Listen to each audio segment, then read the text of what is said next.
Did I record? Yes. Okay. Hello.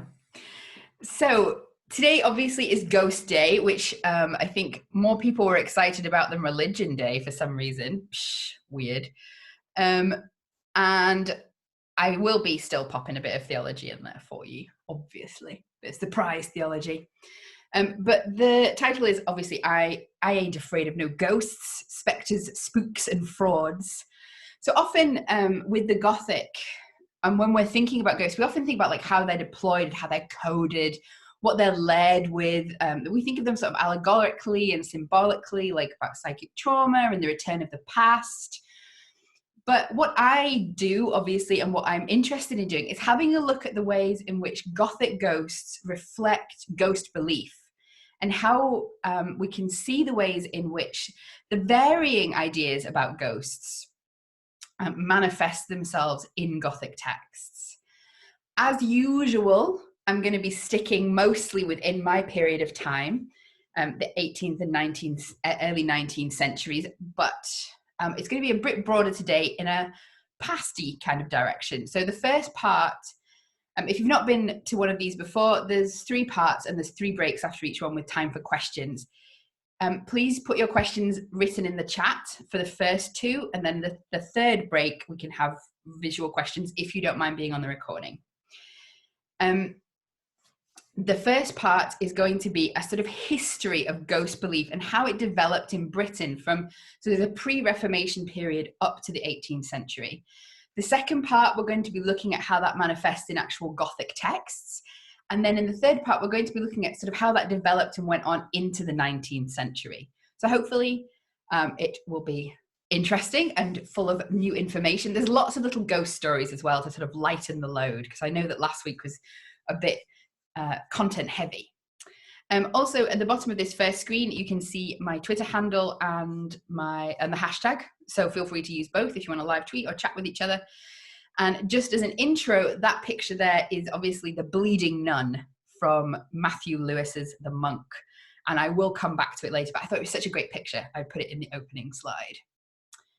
So let us travel back in time to the medieval period, and specifically when the Catholic Church was the predominant sort of source of meaning. And they had a very convenient doctrine in terms of ghosts, and that's the doctrine of purgatory. So within sort of Christian theology, you have heaven and hell, and those places are barred once you're in them. You're in hell, you can't get back out. You're in heaven, you can't get back out. It's this final place. But the doctrine of purgatory is this middle ground, where if you're on your way to heaven, but you've still got unpaid off sins, you can do your penance in purgatory. And you can be hurried through if you pay, or your family pay for an extra couple of masses and that kind of thing. Or if somebody buys indulgences before their death. But this gave sort of a place that ghosts came from, and it also gave them reasons to be here. So what I'm going to do first of all today is I'm just going to give you a feel of some of these medieval ghost stories. They might be not quite what you're used to for ghost stories. They're not necessarily, a rip-roaring adventure tale, but we'll see what you think of them. So the first one is probably one of the most famous ghost stories of the medieval period, and it is the Ghost of Guy, or the Ghost of Guy. And hopefully you can see in my amazingly designed mock-up of a film poster there that it's a 14th century Middle English translation of an account from France from 1324. And it's got everything. It's got an unspeakable crime. It's got a haunted widow. It has a price to be paid. Dun, dun, dun. So what's the story about? What happens? Well, we start off meeting the widow. She is disconsolate, weeping all over the place, but not necessarily just because she's lost him, but because he's haunting her. So this disembodied voice is tormenting her. And she's at her wit's end. She doesn't know what to do.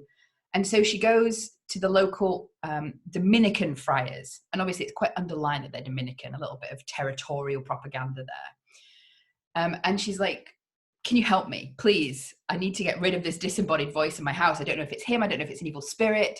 And the priest's like, yes, of course we can come. Yes. and we'll bring some people with us to make sure that everything's okay, everything's safe. And so they gather up 200 men and bring them round, and they surround the house. And the priest goes in to the house, and you're expecting something exciting, I imagine, something like an exorcism, this grand battle exorcist style with the demon or the ghost. But instead you get a theology break. It's like coming to one of my classes. So the first theology break, exciting stuffs, is about the nature of humans. Are they good? Are they evil? And then you're like, okay, we're getting onto the meat. Something's going to happen. No, there's more theology. Now we're going to talk about the position of purgatory. Where is it? Is it a physical place? Now we've battered out purgatory. We've got the doctrinal stuff in there. Surely something's about to happen. No, more theology. This time, the world's most joyless ghost guy, and some of you will have been seeing my posts about him on Twitter, decides to explain what the worst sins in the world are. And he's really got his priorities sorted out, because he's like usury, greed, and sex that is good. So taking pleasure in sex is literally what he says. He's got all of his theology out at the end, finally. And so we find out how to get rid of him, how to free the widow. And what she has to do is pay, obviously, for 300 masses to be said for him. But it's also a warning to her, because the crime that he is in purgatory for was an unmentionable sexual act with his wife, which he blames her for. And so she also has to take on a necessary penance. And he just adds as a little tag at the end, my wife can never have sex again. So really a sort of a joyful story of ghosts, and less scary really than theology heavy and killjoy heavy. But there we go. So I'm going to take you on to a second story now, and I think we might have our correspondent coming to join us in a second. But this is the story of Harlequin's army. It's another medieval tale, this time found in Odoric Vitalis's Ecclesiastical History, and it features Watchelin's tale. So let's go and see if we can go to our correspondent in the field. So tell us what you saw, Watchelin. Well, there was a mob of peasants to start with. I took them for looters. Well, I mean, naturally, yes. Then thousands of women on horses, with nails in their butts. In their butts, you say? Red hot nails. They were bobbing up and down on them. Well, okay. Well, I see. Do go on. Well, then there were priests, monks, bishops, abbots, all moaning. No, that can't be right. No mistake. I saw them clear as day. And last there came a massive army. They were riding off as if to battle, a massy throng. Well, so, I mean, you just saw an army then?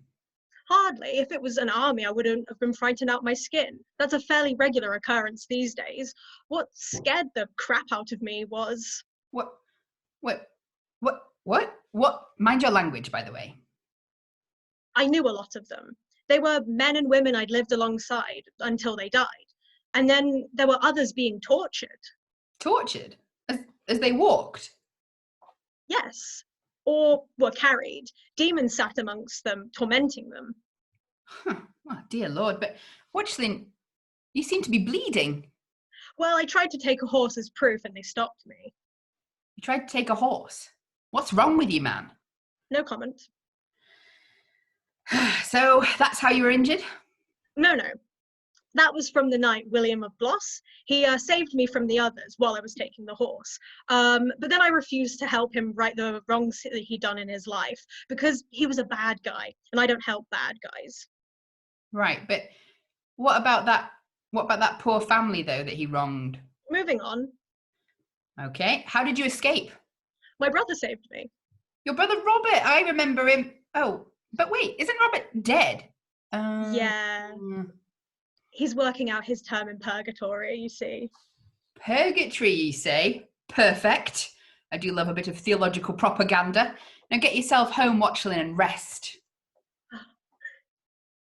Watchlin just fainted, if you didn't see. Thank you very much. So hopefully a bit of a live action storytelling there for you all.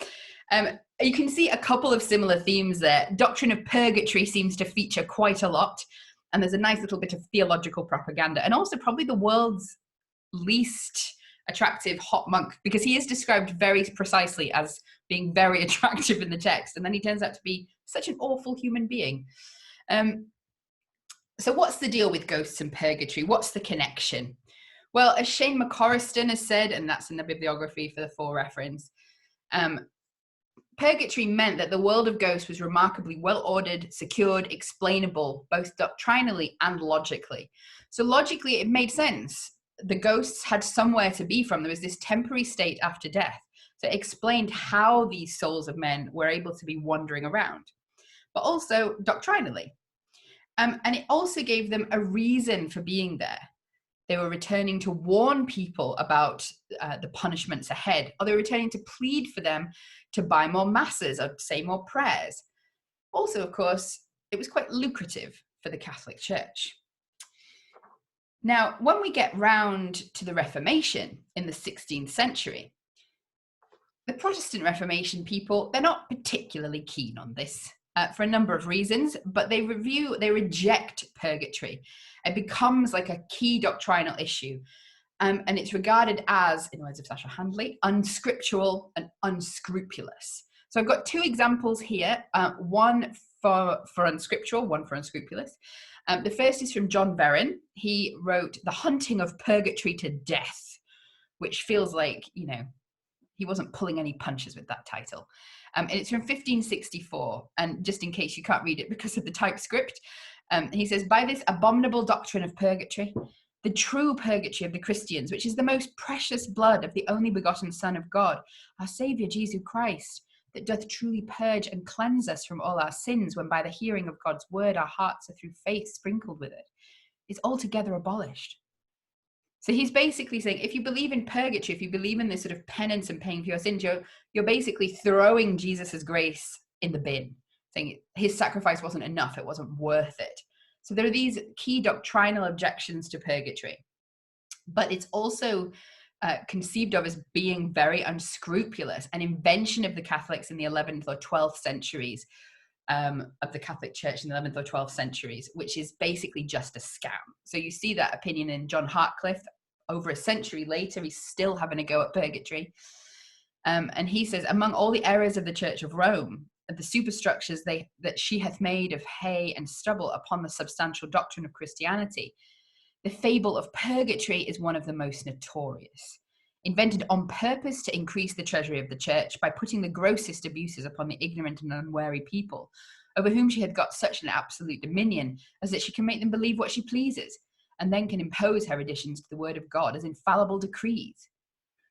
So here, very clearly, and no explanation really needed, I think, is this idea of the Catholic Church creating purgatory. So there's this complete rejection of purgatory here, and with it, there is a rejection of ghosts, because no purgatory means no ghosts. There's no logic behind their appearance anymore. There's no place where they can be after death and before judgment.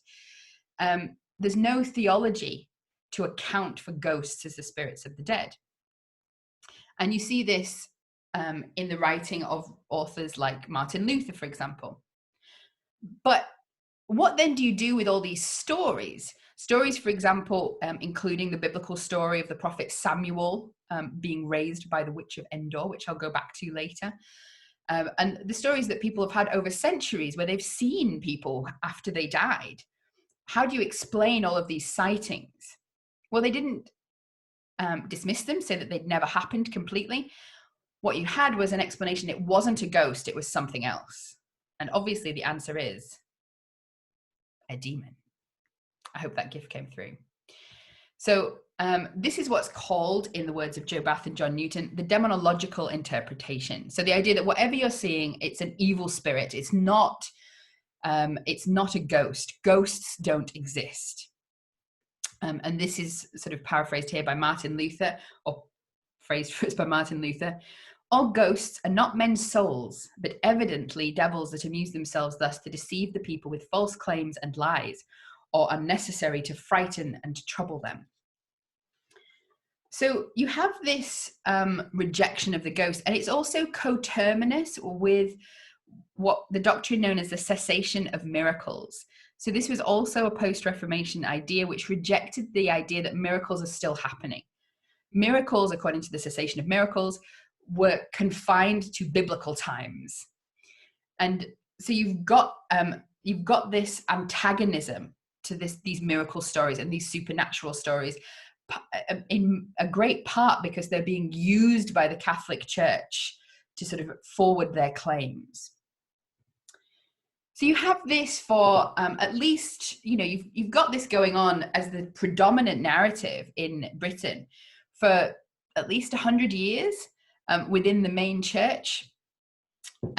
But as we're coming up to the end, particularly of the 17th century, you're getting a new threat.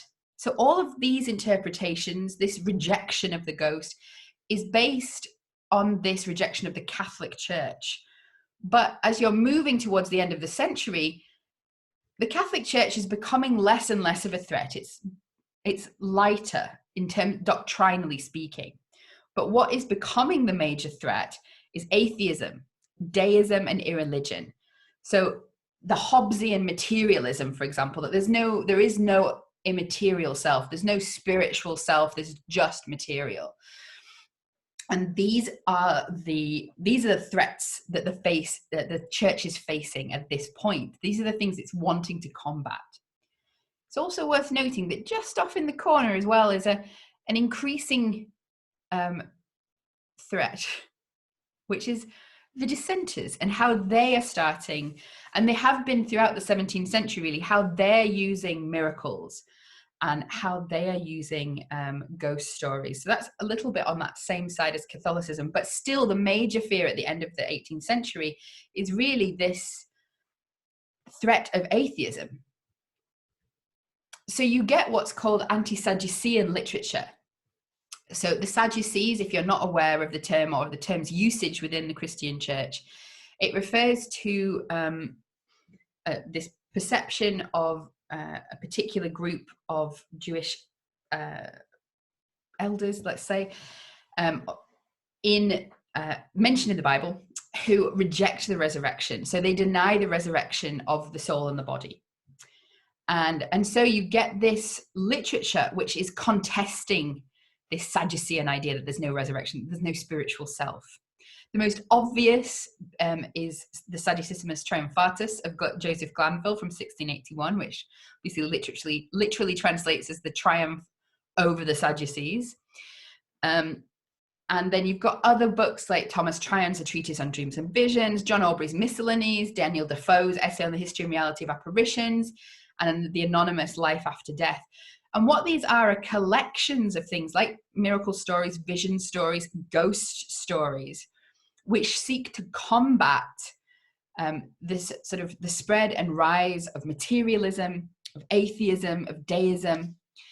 You've got different emphases in these different texts, and some of them are more sort of overtly addressing these threats. So the Sadducismus Triumphatus is very overtly addressing them. John Aubrey, for example, in his Miscellanies, he's more of a collector of tales of folklore. Daniel Defoe, in his essay, rejects the possibility of ghosts still following the demonological interpretation, even in the 18th century, and talks about the reality of apparitions, so spirits. The examples that I'm going to show you in a second, they were all taken from the anonymous Life After Death, which is basically a compendium of some of the very popular, very common, very well-known stories that you find throughout the 17th, 18th centuries. And what in these stories was happening was that ghosts were being made useful again, because they were proof of certain things. So Joseph Addison has this very useful quote. In one of his Spectator articles, he has this discussion about ghosts, and he's relatively skeptical, but he has this line where he says, I would rather somebody was too superstitious than that they rejected it entirely. That makes less sense. And he takes the story of Glaphyra, which I'm going to go on to further later on. I'll tell you the story.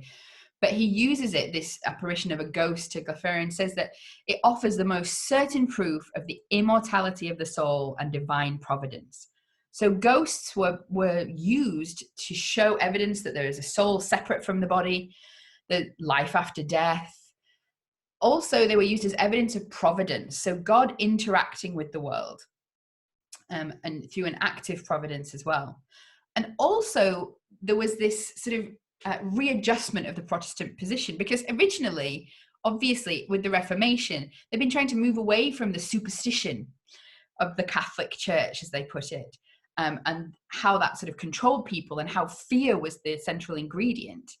But mayhap saying that all the ghosts were devils wasn't the best way to get rid of all of that fear. But this idea of providence as a sort of controlling narrative, which puts God in charge, meant that there was these very strong kind of threads in the arguments and discussions about you shouldn't fear ghosts because they're under the divine's control. They won't hurt you if you are virtuous, if you are good. And you'll see that once you realize it all the time in Gothic literature.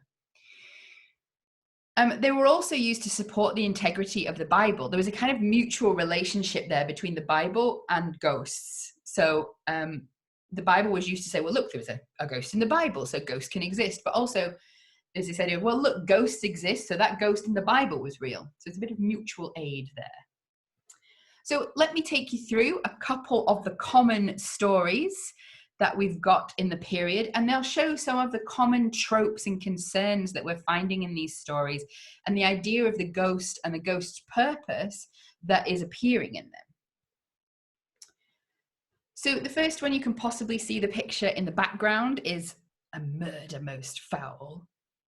It's a man shooting his steward. But this idea of ghosts as the hands of providence and serving specifically divine justice. So you have lots and lots and lots and lots of stories of ghosts bringing their murderers to justice or appearing to their murderers. And I've got one here about a court case. So in this court case, the man has obviously murdered somebody, but there's not really any evidence against him. And so he looks like he's going to get off scot-free, but the judge notices that there's terror and confusion in his countenance, despite his pretended boldness. And so the judge keeps an eye on him. And as the case goes on, as they're sort of summing up, the judge asked him if he did not himself know of one more that could appear against him, whose presence would put the matter out of doubt. And the criminal is shocked and startled.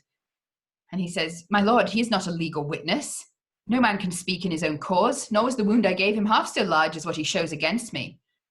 So basically he outs himself as the murderer by revealing this vision of the ghost in court. Now you'll notice at the bottom that there's two options given. It's potentially the ghost of a murdered man. Maybe it's his guilty conscience which is creating the image. It's worth just noting that there, because you're seeing these definitions, these explanations coexisting side by side. So in this period, you do have this skeptical eye, this rational eye, this desire not to fall into gullibility and superstition when we're looking at these accounts.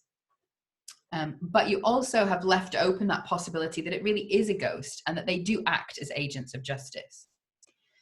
Now, the photo that I've got here is obviously from a different period. This is from the 19th century. And I think her name was Zona. Oh, I need to go check that again. But this is an American court case.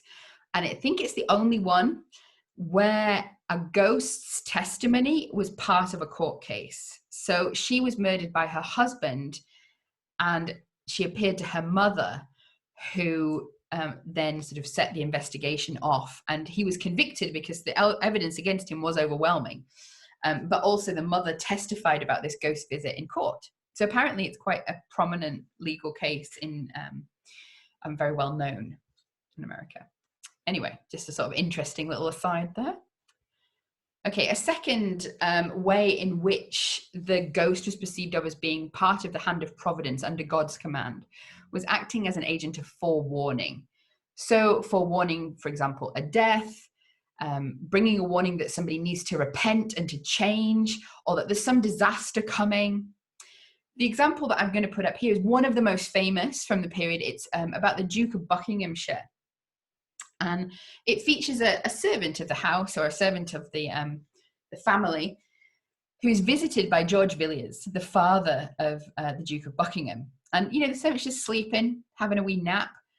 And Villiers comes up and he wakes him, basically. Fixed his eye upon him as though he knew him. And the poor servant's just sort of traumatized, laying there in bed, shaking and shivering. And George Villiers is like, "Don't you know who I am?"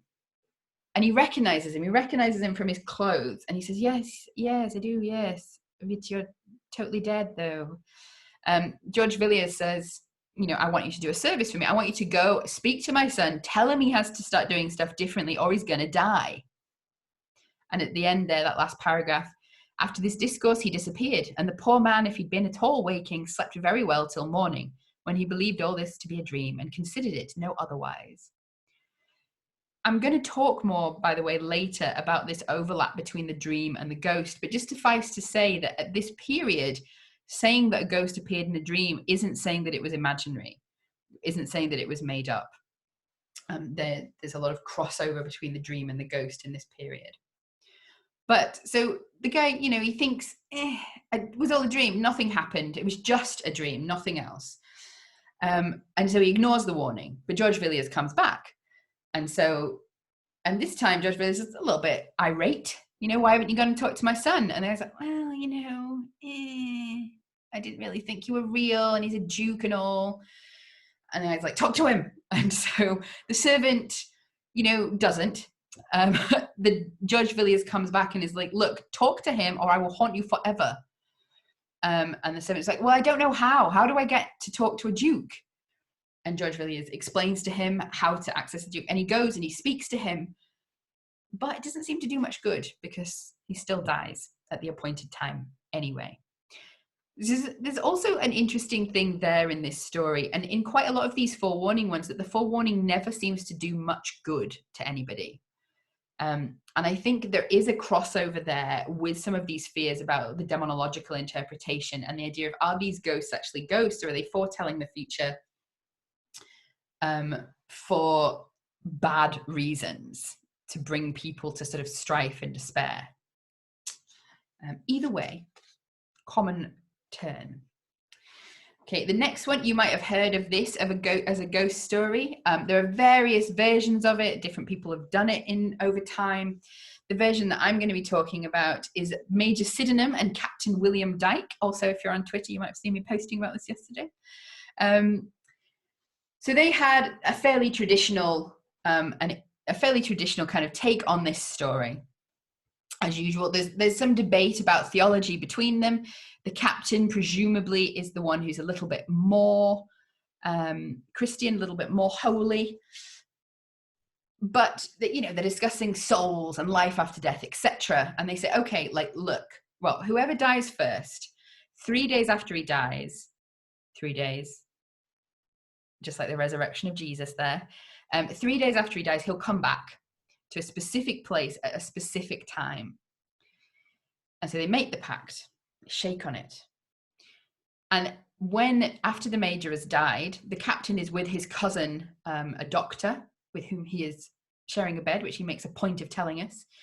And they are just there, chillaxing. And then he gets up, starts lighting all the candles, goes outside, goes to meet his friend, to find the ghost. But the ghost doesn't come. And there's something here about these stories that quite often you'll find. So there's this biblical injunction, do not put the Lord your God to the test. And these pacts quite often cross over with this idea of, don't put him to the test. This is putting him to the test. This is putting yourself in danger, making these pacts. But then they're also still being used to prove that ghosts are real, because about 6 weeks later, he's with his doctor friend again, with his cousin again. And he comes in one day and he says, I've seen my major. And the doctor seemed to smile, but the captain immediately confirms it, saying, if ever I saw him in my life, I saw him just now. And then he related to the doctor what had passed thus. This morning, after it was light, someone comes to my bedside and suddenly drawing back the curtains calls, Cap, Cap, which was the term of familiarity that the major used to call the captain by. To whom I replied, what, my major? To which he returns, I could not come at the time appointed, but I am now come to tell you that there is a God, and a very just and terrible one, and if you do not turn over a new leaf, you will find it so. So the ghost returns with a warning. And in this case, Captain William Dyke does change his life, apparently, and it's something that stays with him forever. So quite common stories. Read it how you will. I said just a moment ago that I was going to mention this idea of the overlap between ghosts and dreams in the period. Now, we quite often, when we're reading these older texts, we view them through the lens of how we understand these things. And for us, the dream and the ghost are separate entities, usually. And this conception of like, if you say, oh, it was in a dream, that means it wasn't real. Whereas that's not the case here. So there's a lot of writing on the dream or sleep as being the time when the soul is freer in the body.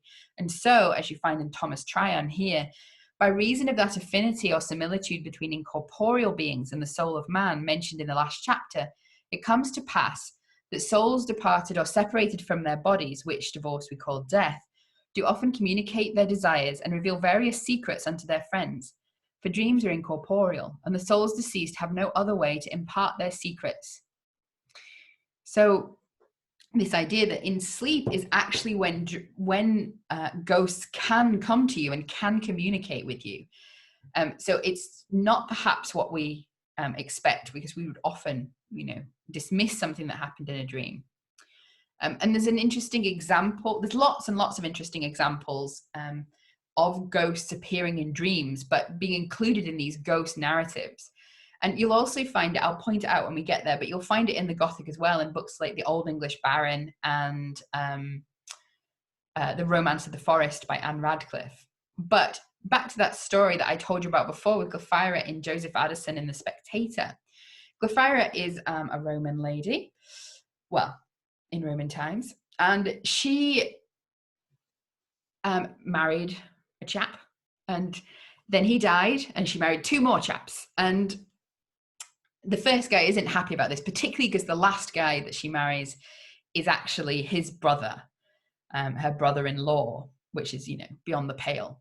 So he comes to visit her in a dream, and he says, you're gonna, I'm seriously annoyed about this. You shouldn't have ever married again, but don't worry about it. Yeah, I'm gonna take you with me.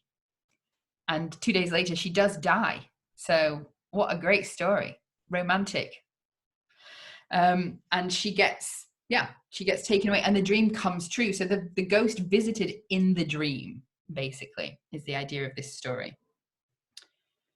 So we've talked about that balance before. So you had originally, you're trying to combat Catholicism and also the kind of sectarian enthusiasm of the Civil War in England in the 17th century, sorry. But on the other side, you have this fear of atheism and deism and irreligion. And that's taking precedence. But then as you're moving into the 18th centuries, you're getting more of a sort of triangulated situation with three extremes that you want to avoid. So you've got this desire to avoid, of course, irreligion and the charge of irreligion, the charge of a fanatic skepticism, which dismisses the Bible, which dismisses God entirely, unless you're just straight up happy being denominated an atheist in the period. You've also got this desire to avoid the charge of superstition. And as I talked about last week, that's often associated with the Catholic Church. But remember that Humean definition from David Hume, where he talks about the fact that superstition is not just Catholicism. It's about weakness, fear, and melancholy together with ignorance. It's a particular way of reacting to the ghost story, being credulous and naive, believing everything you hear and fearing it. Because remember, that providential narrative, it gives a frame, which means you don't have to be afraid as well. Also, you have enthusiasm becoming an increasing angle here that you want to avoid. Also, the enthusiastic sort of Christian dissenting positions like that of the Methodists, who are much more open to, some of them were much more open to miracles, for example, and ghostly visitations. The most obvious case study here is John Wesley. So the Methodism came to sort of the fore in the early to mid 18th century, and John Wesley was obviously the key figure there. And he was a firm believer in the possibility of ghosts. So let's not wrong him, as people did at the time, saying that he was a fanatic who didn't think of anything. He was just like, yes, ghosts everywhere ghosts. No, like he told his followers, test the spirits. Don't just believe everything. He's also got this inheritance of this rational age going on. But he had this openness, partly informed by his life experience. So he grew up in Epworth Rectory, where his father Samuel was the vicar. And in about 1716 to 1717, when he was just when he wasn't at home for a while, but then he did return, the rectory was haunted by a poltergeist called Old Geoffrey. And old Geoffrey was pretty active. So he was creating noises all the time, crashes, bangs, creaks. He was seen 3 times in the form of a sort of headless badger. And he also, physically moved things. He pushed members of the family, particularly Samuel. So John Wesley had in his history this kind of affinity for ghost belief. And it became sort of one of the main areas for which Methodism was attacked. And Methodism did get rid of it after Wesley died, and they moved into the 19th century. But it's an interesting part of the heritage and that sort of cauldron of different beliefs and ideas in the start of the 18th century. Also worth noting, by the way, that the oldest daughter of the Wesley family believed it to be a folk magician's revenge because Samuel Wesley had been preaching against the folk magicians, and she thought it was down to them getting their revenge upon them. So I've mentioned this striking a balance, and we have these different categories, but the middle category, how to navigate the position between these 3 possible extremes, irreligion, enthusiasm, and superstition, is through rational inquiry. So there's been a number of critics, such as Jane Shaw and Sasha Handley, who've pointed to the ways in which at the end of the 17th century, you're not seeing this war between science and religion in terms of ghosts. It's not a scientific rejection and a religious acceptance. You're getting them both working together and inquiring. So there's this idea of a via media, so that to avoid fanatical skepticism, which might trip you up into atheism, and to avoid superstition, which would believe anything, and to avoid enthusiasm, which is open to the inspiration of far too much, you have to use rational inquiry. You have to engage, not dismissively, but skeptically with these manifestations, but also bearing in mind their possibility. A really interesting case study for how we find all of these different arguments and ideas coming together in the 18th century and the first half of the 18th century is in the massive debate about the ghost of Samuel and the witch of Endor. So this was a story debated both in sort of the ghost debates and in the witchcraft debates. If you don't know the story, in 1 Samuel, the king of Israel, Saul, is being kind of shut off by God. He refuses to speak to him. And so he's desperate to hear from God. And so he goes to the witch of Endor and says to her, raise the prophet Samuel. I need to speak to him. I need him to speak to me for God. So you have different sides here, attacking and defending the witch of Endor, and really emblematizing these different positions that people were taking in regard, not just to the overall question of ghosts, but to specific instances, each one being assessed separately. So some of the key arguments for it was the idea that for the witch of Endor and the ghost of Samuel, you can't simply pick and choose bits of the Bible that you want. So here there's a reaction against those biblical readings which were engaging with it as a work, a literary work written by men rather than breathed by God. And also those who were trying to rewrite it or reimagine the miracles as rationally explicable, which was sort of late 17th, early 18th century. You're also getting this idea, of course, that If you're denying the ghost, you're denying the Bible. If you're denying the Bible, then you're half a step away from atheism. There's also these conceptions of both the ghosts more generally, and this ghost is consistent with God's providence. It's consistent with our understanding of the soul. So there's a sense in which there's an argument that you have to have faith that this is possible. And if you don't have faith that it's possible, you're rejecting all these other things that you don't want to be rejecting. You're standing against perhaps providence. You're standing against our understanding of the soul, perhaps. But then you have a range of arguments against the Witch of Endor. And I've taken them from Anti-Canidia here. But something that's really worth noting is the way in which many of these arguments are not scientific. Some of them are. You're getting a mix of different arguments here, but we often sort of talk about it as though there's this secularization where faith is disappearing and everything is getting replaced with science. But that's simply not the case. These views are being discussed from a variety of angles, and often many of the objections, as we've been seeing, are theological. So, for example, the writer of Anti-Canidia says that, you know, well, Samuel's ghost didn't come back because spirits can't cross back. Once they're dead, they're in heaven or hell, or they're in soul sleep, and they can't come back. He also says, you know, good people can't be controlled by evil people. That's just facts. He also has more scientific arguments, which might not stand up as much now, but he talks about, you know, well, spirits can't be seen, and he was seen. You can't see something that's immaterial. That's not how light works. So no. He also says, you know, spirits can't talk without a tongue, and he was talking, ridiculous.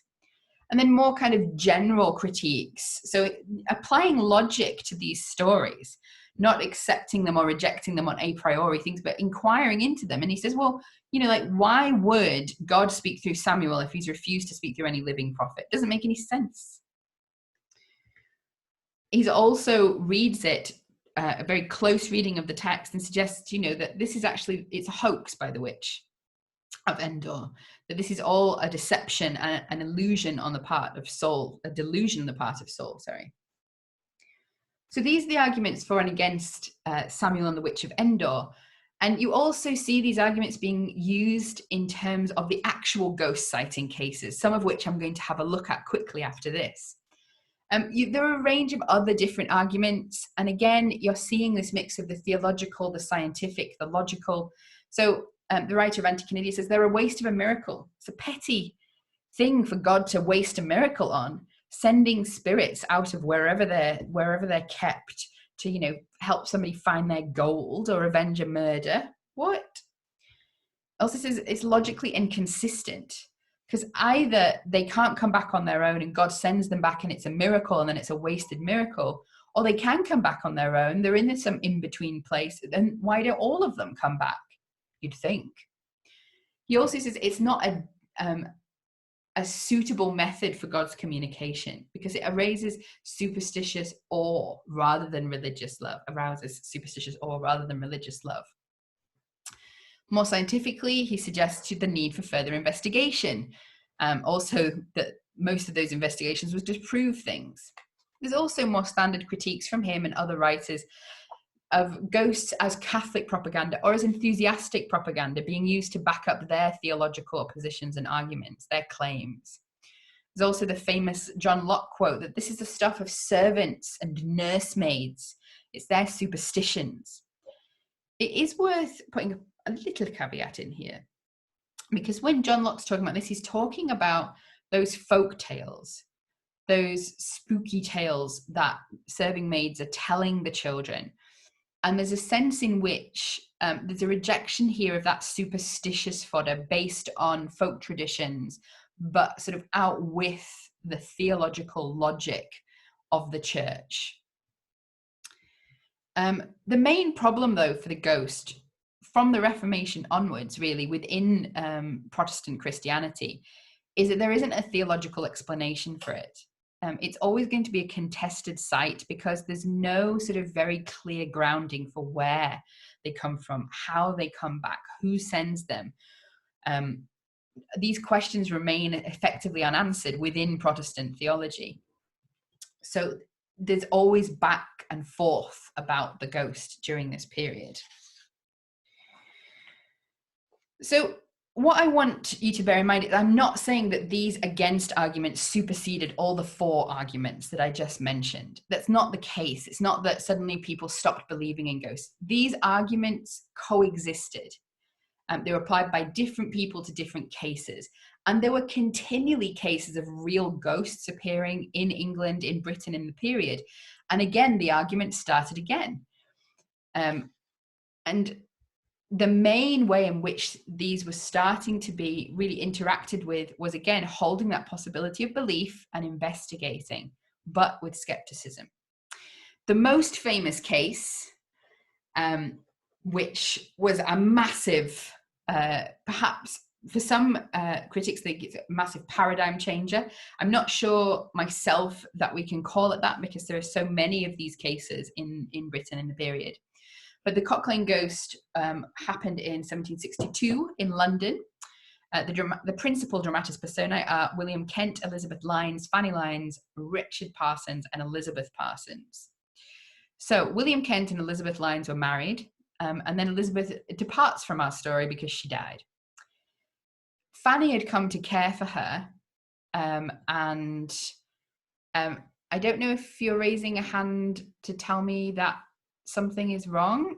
If not, I will take questions at the end.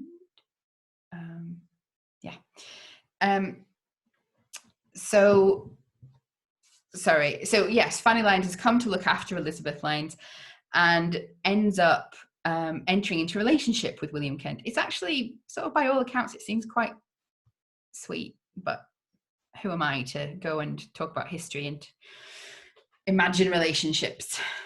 But anyway, they move to London, and they do have some problems with renting and with their landlords. Eventually they end up in Cock Lane, and they rent from Richard Parsons. Now, there are some problems. Richard Parsons is lent money that he doesn't repay, for example. Eventually they move out, but Fanny is very sick and she dies quite quickly after that from smallpox. But there are some questions.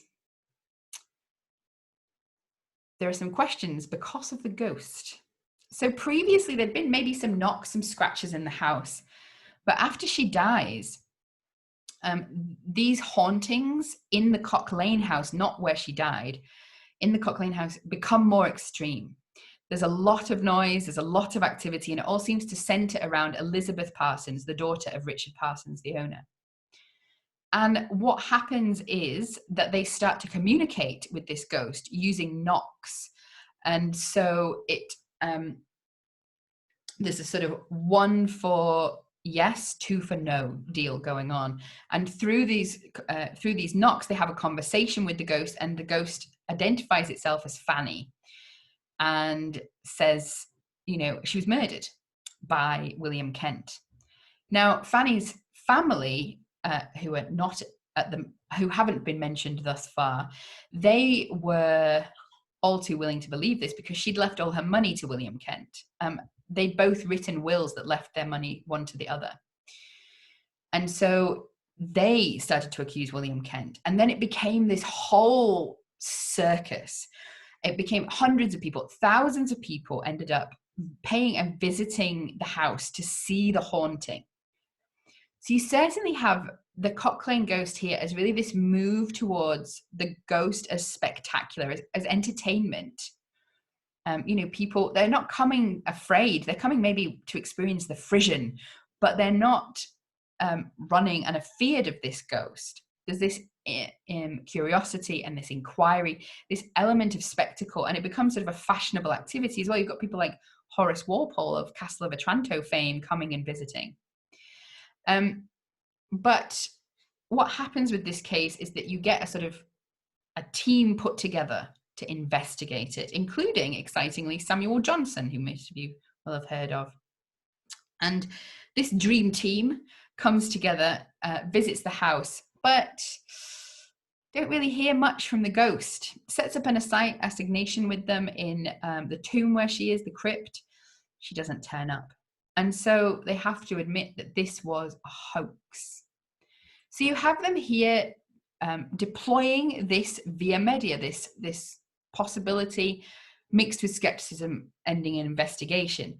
But you do have some outliers who are very condemnatory of this, not just a few either. But Oliver Goldsmith wrote The Mystery of the Cock Lane Ghost Revealed in 1742.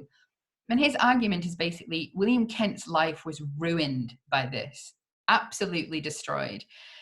And so this openness to belief leaves you open to being fooled, but it will always have detrimental consequences. It's dangerous to be open to belief in this way. And we'll see that in a story I'm about to mention in the second part of the lecture today, class today. So just to sort of put the Cock Lane Ghost in context, it wasn't the only story of this type.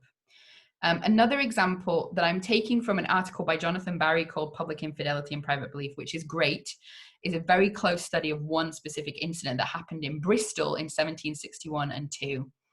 And it's called the Lamb Inn case. And in this case, basically the daughters of the innkeeper were possessed. Or so the story went. And what happened was there was a sort of clergy war. So there was a lot of dissenting clerics on the enthusiastic side who were keen to exorcise the demon, to talk to it, to be open to this haunting and dealing with it. But sort of more traditional Anglican clergymen, rational dissenters were saying, this is ridiculous, no. And there was this kind of war of letters in the newspaper. But what came out of this war of letters in the newspaper was this kind of countercharge of fanatical skepticism. Like, you're not even listening. There's this fanatical skepticism to these denials of the possession, which border on the atheistical. So again, you're seeing that tension between these different arguments. Another sort of interesting aspect of this is that, as the article Public Infidelity, Private Belief shows, there's often a mismatch between what people were saying in public and then what they were writing in their diaries and letters at home. And letters at home and diaries tended to show much more kind of openness to belief, just as an aside there. In the end, interestingly, it wasn't any sort of clergy or official religion that solved the problem. It was a triumph for folk magic. Because it was all put down to the workings of a dark witch, and it was a white witch, a white magic witch, who solved the problem for them in the end. Another sort of couple of cases here that happened in the early 19th century. You've got, for example, the Headless Specter of St. James's Park. In 1804, you had 2 Coldstream Guards who were hospitalized after seeing a woman in red walk out of the lake. So it was associated with a woman murdered in 1788, I think it was. And an interesting part of this is it's still part of London ghost tours. So you're really seeing that connection between modern, contemporary to us beliefs and those sort of 18th century folk tales and myths and ideas.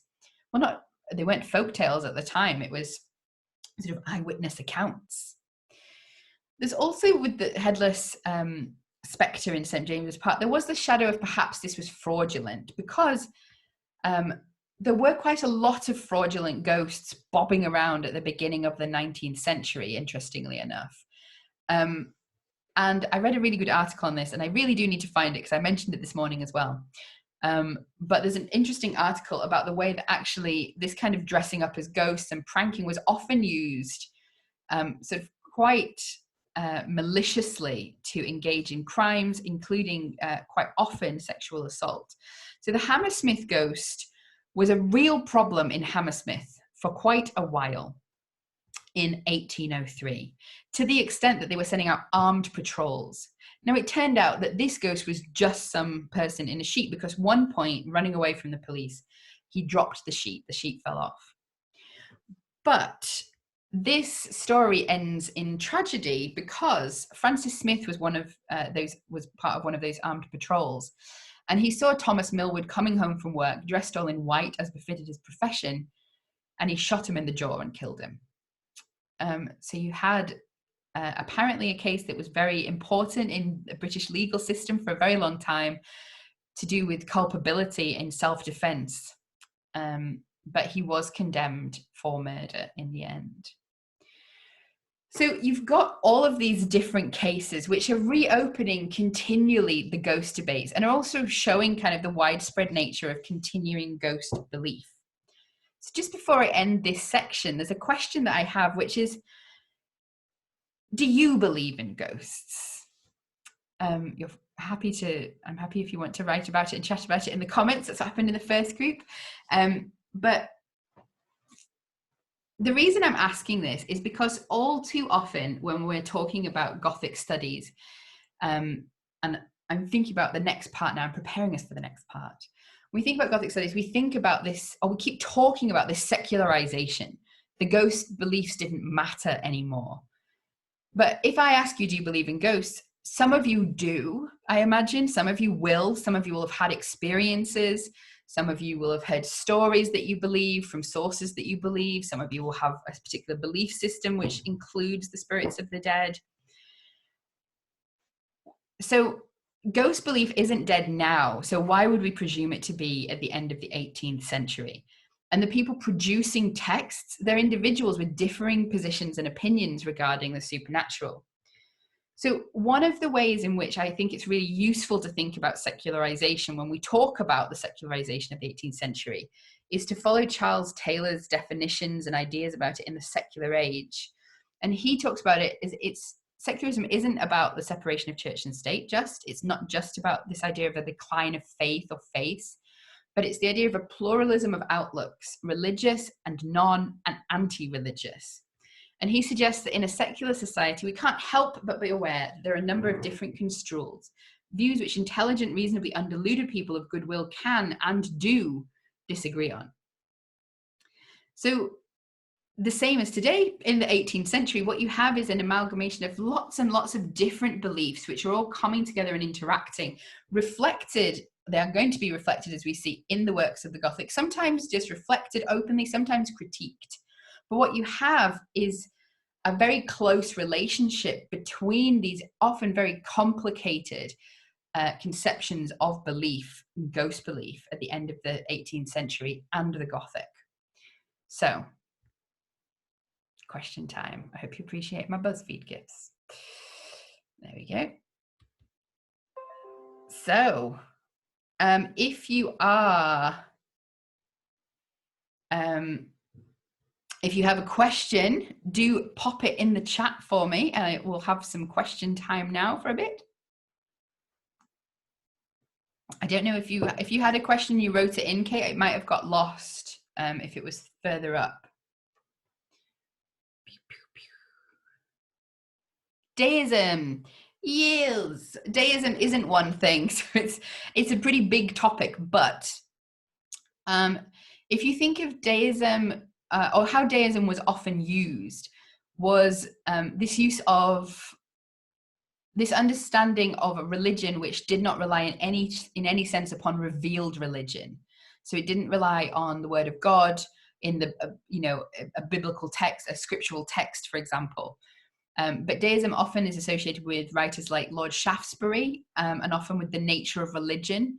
So it's an idea of a belief system which is divorced from a particular conception of a monotheistic God, and more of a sort of, there's so many different forms of deism, but that idea of moving away from revealed religion, moving away from particular denominational conceptions, moving away from sacred texts to a religion which is, or a belief system which is informed by reason, logic, and sort of investigation of the world.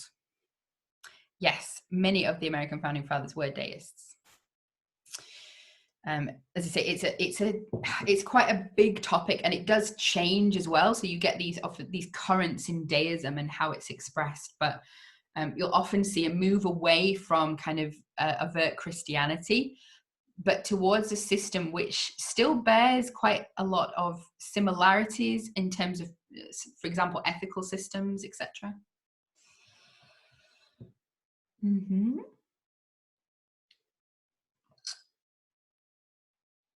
Anyone else? Sorry, I'm taking a drink. I've got such a dry throat. Whew.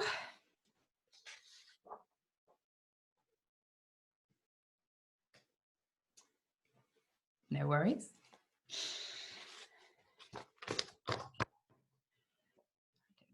Did anyone write a question higher up that I should go seek?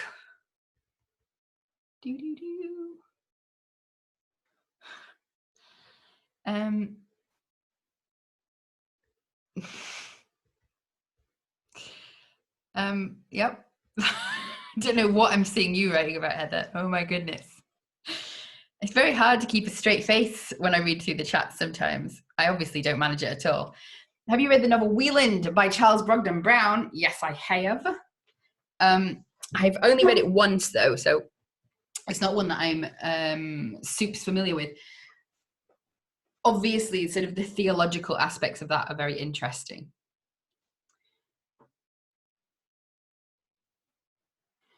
Yeah, so Helen's saying she gets asked a lot if she believes in ghosts. Interestingly, somebody asked me this morning if I believed in ghosts. I don't know, because I write ghost stories as well, and I sort of have an open skepticism. Like, I don't really, but if somebody proved it to me, I'd be like, yeah, okay, whatevs. Not really a big issue for me. I don't know what you feel about it, Helen, like being asked as a writer of ghost stories. I think for me, what's interesting is that whether we believe or not, I think our narratives are often influenced by the narratives which are available to us, and like the paradigms and sort of frameworks within which we can work. So if you compare, for example, Japanese horror and its depiction of the ghostly and the supernatural with stuff coming out of England, there's often, you can tell quite clearly they're coming from different supernatural traditions. And I think that's just kind of a very overt example of that.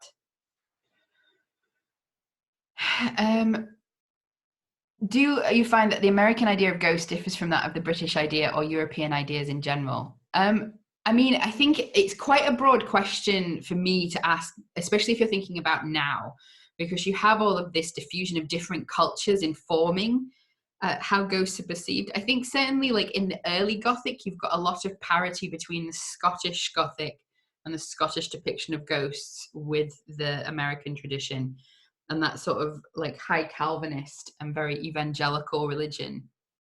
But I'm not an expert in American literature, particularly like modern American literature, so I wouldn't be able to comment on it a lot. I know my friend does a lot of work on don't know if you're here actually, Maddie, maybe not, does a lot of work on First Nations narratives and how they kind of are mixed in. And like obviously in America as well, you have that huge influence from Latin America and this kind of amalgamation of different ghost beliefs that come together. Why do I think people accepted the White Witch curing the possession in Bristol? I don't think people necessarily did, but the chain of events was that a White Witch was called and the haunting stopped for whatever reason.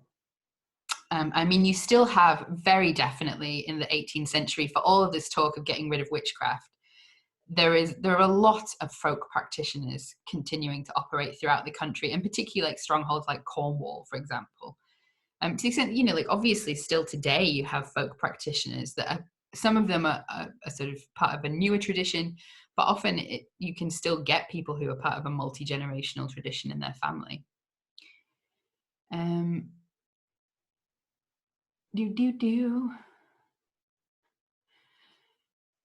Yes, I think like it's really interesting. A very similar kind of situation happened this morning in terms of how people reacted to, do you believe in ghosts? This idea that a lot of us are like, probably not really, but maybe, and these creepy things happen to me. I think like for me, it's just like that's the natural position that you end up in most of the time.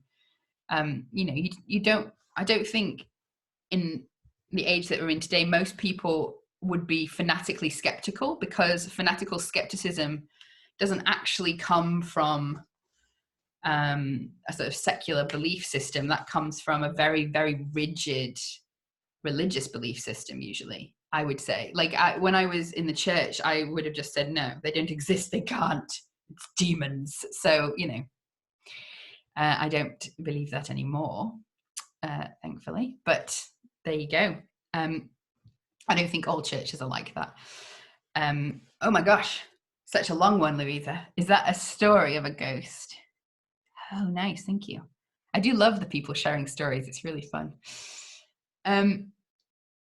So if anyone doesn't have any more questions just for now, I am going to go into the second part, and obviously feel free to keep sharing your stories and ideas in the side there.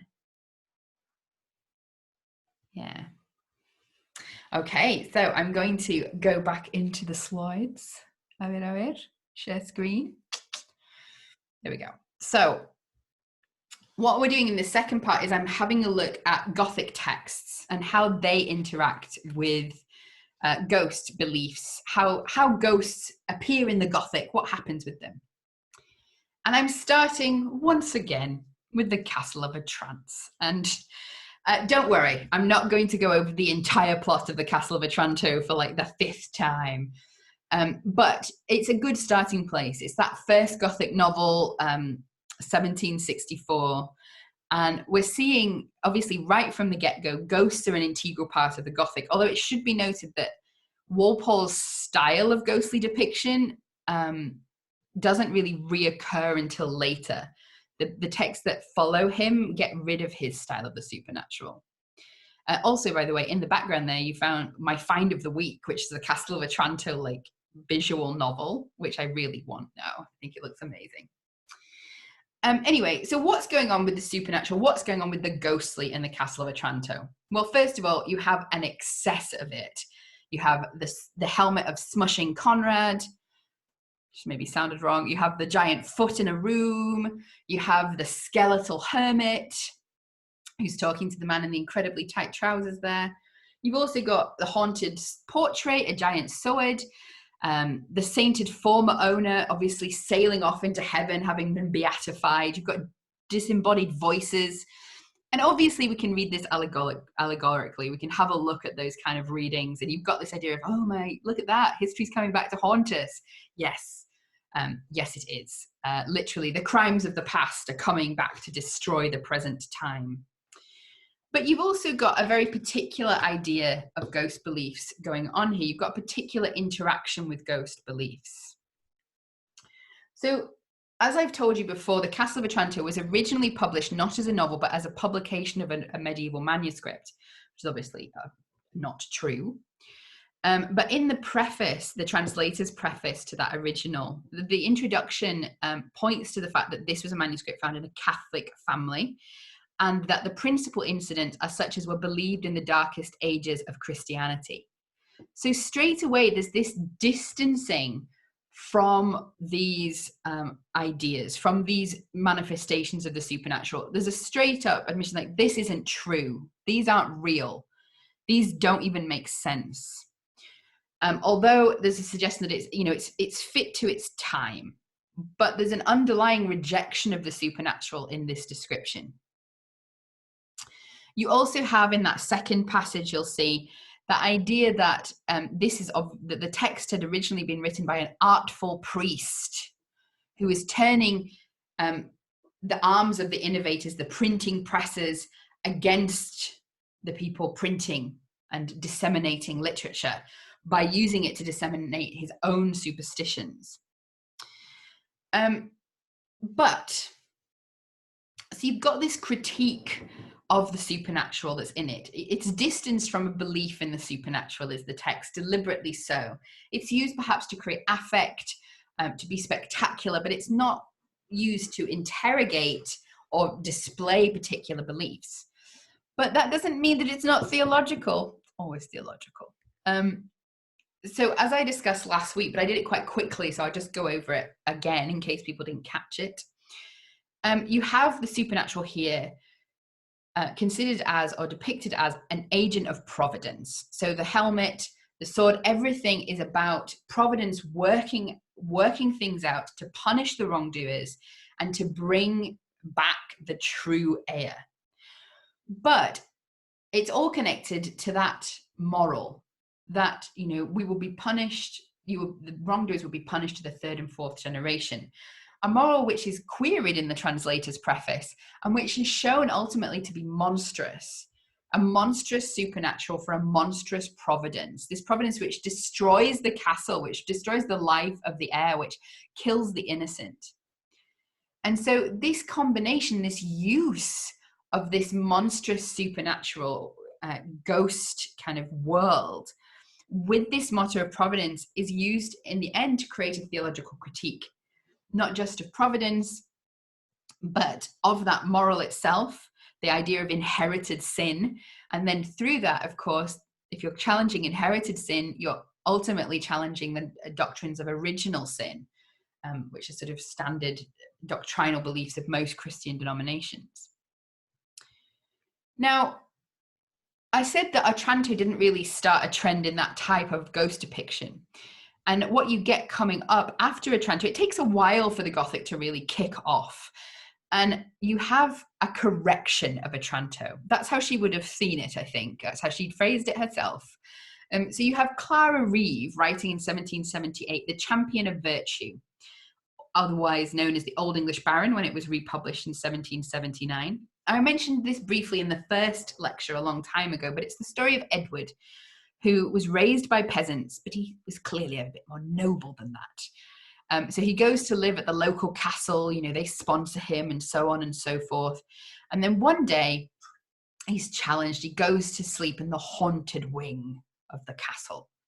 And when he's in the haunted wing, he has a dream that he sees a ghost. And that ghost tells him about his own murder. It's the murder of his father. And he shows him where to find the bones that have been like just popped in a box. You can see sort of in the background there. But in the preface, Clara Reeve particularly talks about her use of the supernatural. There's not much in there. There's these dreams, there's the ghost, there's some magically opening gates, etc.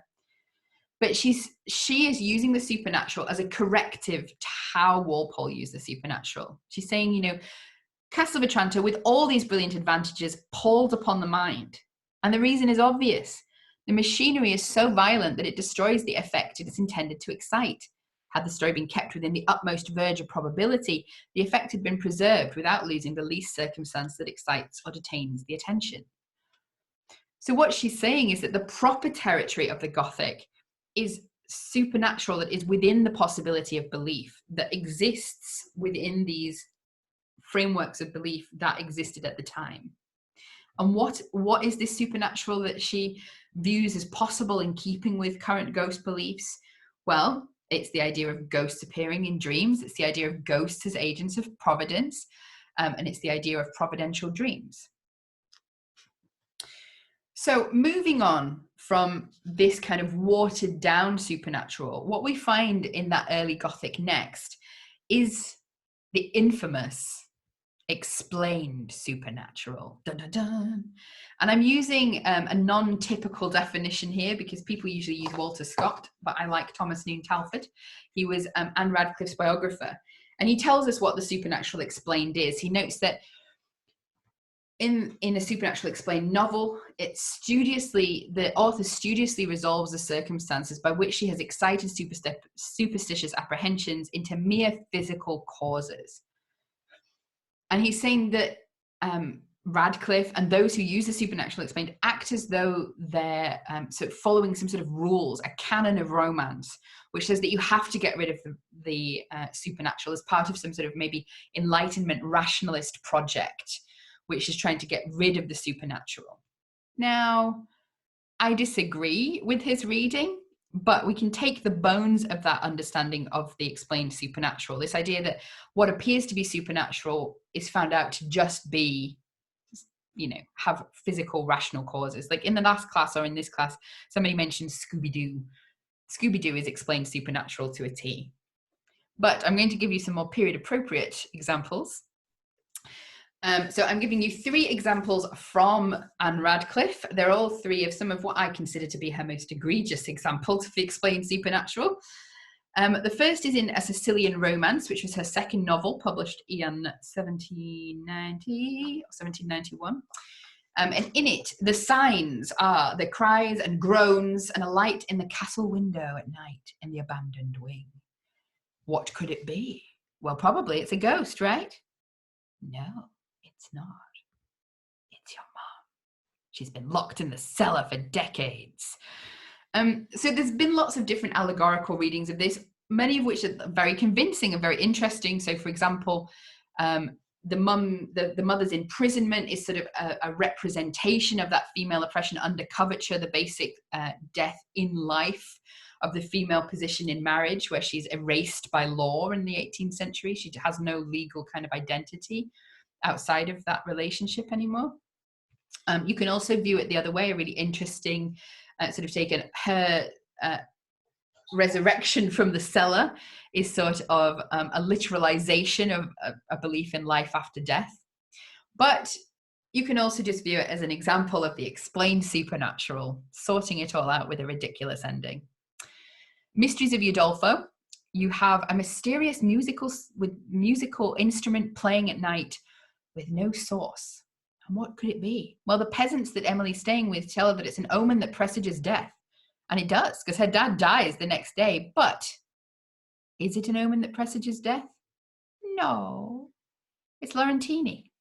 It's the nun who killed her aunt. And she's just been bombing around with a lute, whatever it is that she plays, playing it at night for like 20 years, making all the peasants think she's some sort of weird musical banshee. And the nuns did nothing to get rid of that idea for anyone. The Italian, you have a magically disappearing monk. When you follow him, there are mysterious blood-stained clothing, and he delivers doom-laden warnings. What could he be? Probably a mysterious ghost monk, right? Foretelling doom and being generally creepy? No. He's a mysterious real monk foretelling doom and being generally creepy. So these are all sort of standard examples of an explained supernatural, how it works. But let me give you sort of a little bit more detail on this, a little bit more development. The supernatural explained isn't one thing. It's all too often discussed as though it were, but there are lots of different models, and they use different techniques, different narrative techniques to create different affects, so different affective responses, different emotions. And they also have different theological or ideological targets. So I'm going to compare here three different models. The Castle of Wolfenbach by Eliza Parsons, The Necromancer of the Black Forest by Carl Friedrich Kallet, and The Mysteries of Udolpho by Anne Radcliffe. Now, The Necromancer is a translation from the German, but it was changed so much that I think it's worth including as an example of kind of the British trend as well. And I'm going to start with The Castle of Wolfenbach, move on to The Necromancer, and come back to The Mysteries of Udolpho, which for me is by far the most complicated of these texts in terms of the function of the supernatural explained, or the supernatural fantastic, perhaps. But let me introduce you to The Castle of Wolfenbach and Eliza Parsons and her girl detective, Matilda. So Matilda, who's Matilda? Hello, Matilda. She's fleeing from her uncle. That's her basic occupation. And she's fleeing. And she arrives at the Castle of Wolfenbach randomly. So she arrives, she comes in, she weebles a bit. It's like, oh, help me. And the servant's like, okay, cool, yeah, you can stay. But there are suspicious warnings. There are chains clanking in the night. There's a locked off wing. But what's interesting about Eliza Parsons is that she doesn't allow you any chance to get afraid, to believe in these supernatural manifestations. Straight off the bat, the servant who's telling her, and I always find this really funny, starts to talk about, no, I've never seen them down here because the ghosts never come downstairs. There were some of your high gentry, I warrant. This sort of pathetic, comic end there to this little scene. And we also have Matilda, the incredibly smug, telling us that she ain't afraid of no ghosts because she did not suffer her mind to dwell on the cause as being supernatural. She conceived there must be some mystery, which on the following day she resolved, if possible, to explore. So you have this idea of her not even being open to the idea of the supernatural. What the book gives us is a mystery, the mystery of who is pretending to be a ghost. We're never allowed to think it's a real ghost. So there is no effective strategy. There's no attempt to rouse fear or terror or engage us with the ideas of the supernatural. We're just like, no, it's not real. It's not real. Don't worry about it.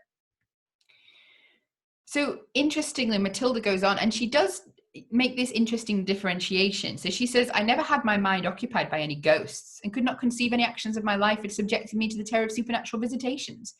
I believe there must be some other cause for that noise. So at first glance, it seems like a repetition of the first point, but notice the bits that I've underlined here. She differentiates between the ghost as the spirit of the dead and between supernatural visitations, demons, angels, spirits, apparitions. So in her worldview, there's no place for ghosts.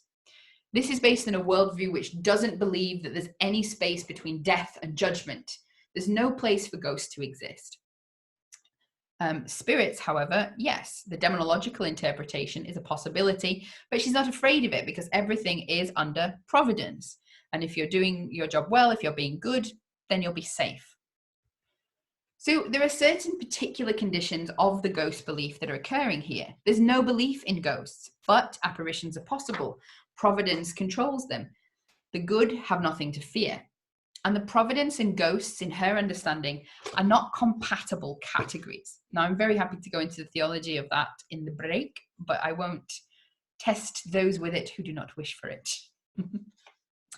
So we've had this example of Eliza Parsons, which is a very closed down version of the supernatural explained. Now let me take you to the other end of the spectrum, which is the Necromancer of the Black Forest by Carl Friedrich Callot. And this is a tale of supernatural excess, or so it seems. You have the two sort of frame narrative characters, Hermann and Helfried, who are good bros from college. You have two lesser narrators who narrate parts of the inset narratives called, who are just the Austrian and the lieutenant. And then you have this main character, Volkert, the necromancer of the Black Forest, obviously.